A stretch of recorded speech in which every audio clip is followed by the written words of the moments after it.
எழுத்தாளர் மர்ஹூம் சதகா ஆசிரியர் நினைவரங்கு விண்ணொலி மற்றும் அஸ்பக் கலைமன்றங்களின் ஏற்பாட்டில் நடைபெற்றது.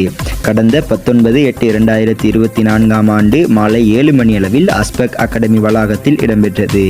இந்நிகழ்வில் கோட்டக்கல்வி பணிப்பாளர் AMM தாஹிர், ஓய்வுநிலை அதிபர் யூ அஹமட், ஓய்வுநிலை கோட்டக்கல்வி பணிப்பாளர் AL மீரா சாஹிப், அதிபர் MI ஜீனுதீன், ஆசிரிய ஆலோசகர் ஆதம் லெப்பை, அதிபர் HMM இஸ்மாயில், கலைஞர் அப்துல் மஜீத் மற்றும் சதகா ஆசிரியரின் மகன் சைபுர் ரஹ்மான் ஆகியோர் கலந்து சிறப்பித்தனர். இந்நிகழ்வில் கலைமன்ற உறுப்பினர்களின் கலை நிகழ்ச்சிகள் மற்றும் மர்ஹூம் AGM சதகா ஆசிரியர் தொடர்பான நினைவு பேச்சுக்களும் இடம்பெற்றன.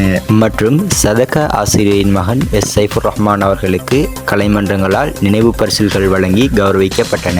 மற்றும் மட்டக்களப்பு மாவட்டத்தில் நடைபெற்ற 2 நாள் நாடக பயிற்சி பட்டறையை நிறைவு செய்த விண்ணொலி கலைமன்றத்தின் தலைவர் ஆலேமு இர்சாத் மற்றும் உப தலைவர் சேனாக்கான அப்துல்லா அவர்களுக்கு சான்றிதழ்கள் வழங்கி கௌரவிக்கப்பட்டன. இந்நிகழ்வு காலநிலையை பொருட்படுத்தாது சிறப்பாக இடம்பெற்றது குறிப்பிடத்தக்கது.